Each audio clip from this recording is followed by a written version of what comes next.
Cette vidéo vous propose de revoir l'exercice fait en classe sur l'atome suite à la préparation en classe inversée à la maison. Première question qu'on vous pose, les charges des particules, protons, électrons, neutrons, sont réparties ainsi. On propose moins, plus, sans charge moins plus et plus, moins, sans charge. L'électron est négatif, il y a un mémotechnique, c'est l'accent aigu de électron, vous pouvez le voir comme la charge négative, et le proton est positif dans le T, vous avez le plus qui est caché. La masse d'un atome est principalement due aux protons, neutrons, nucléons ou électrons. Il faut garder en tête que les électrons gravitent autour du noyau de l'atome et qu'ils sont 2000 fois plus légers qu'un neutron ou qu'un proton. Les protons et les neutrons sont regroupés au centre, dans le noyau de l'atome. On les appelle donc des nucléons. Ils ont à peu près la même masse et comme je viens de le dire, elle est 2000 fois plus importante que celle des électrons. Donc la masse est due aux particules qui constituent le noyau, c'est-à-dire les protons et les neutrons, qu'on appelle les nucléons.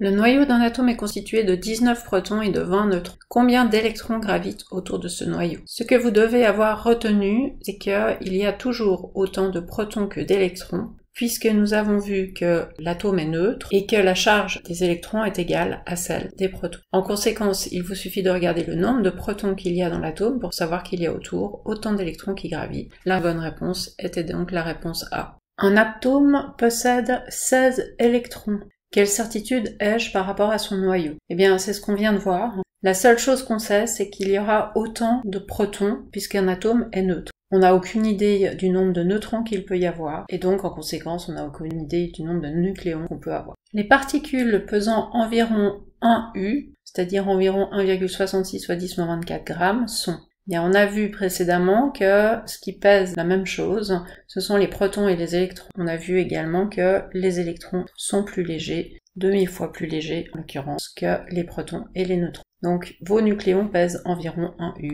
La réponse B était correcte. On vous demande ensuite si la charge de l'électron est égale, mais de signe opposé à la charge du proton. La réponse est oui, ils ont la même quantité de charge, seul le signe est différent. C'est d'ailleurs pour cela qu'il faut autant de protons que de neutrons dans un atome pour avoir un atome neutre, ce qu'il est par définition. Question suivante, on vous dit un noyau de 31 U et la charge de 15 possède qu'un noyau contient des protons et des neutrons, chacun d'eux pèse 1 U. Si on a 31, ça veut dire qu'on a 31 nucléons.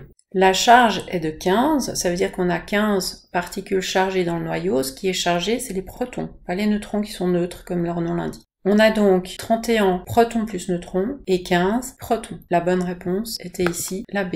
Les symboles A et Z représentent respectivement le nombre de nucléons et le nombre de protons, le nombre de protons et le nombre de nucléons, le nombre de neutrons et le nombre de protons, le nombre de protons et le nombre de neutrons. Alors Z, c'est le numéro de la case que vous avez dans le tableau périodique. Il indique le nombre de protons. Cela signifie que seules la A et la C peuvent maintenant être correctes. Le A correspond à ce qu'on appelle le nombre de masses, c'est-à-dire ce qui donne la masse, c'est les protons et les neutrons, les nucléons. La bonne réponse était donc la réponse A. Pour un atome, on vous dit que Z égale 13 et A égale 27. Donc Z, c'est le numéro de la case, c'est le nombre de protons et donc d'électrons pour équilibrer au niveau de la charge dans l'atome. On cherche donc une réponse avec 13 protons, 13 électrons, on a éliminé la B.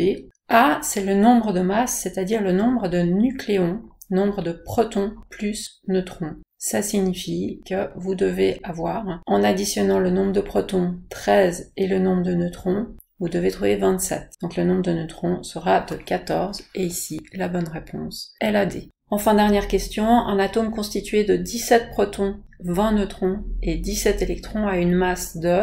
Bien ici ce qu'il faut comprendre c'est que ce qui pèse 1 U, c'est les protons et les neutrons. On a 17 protons et 20 neutrons.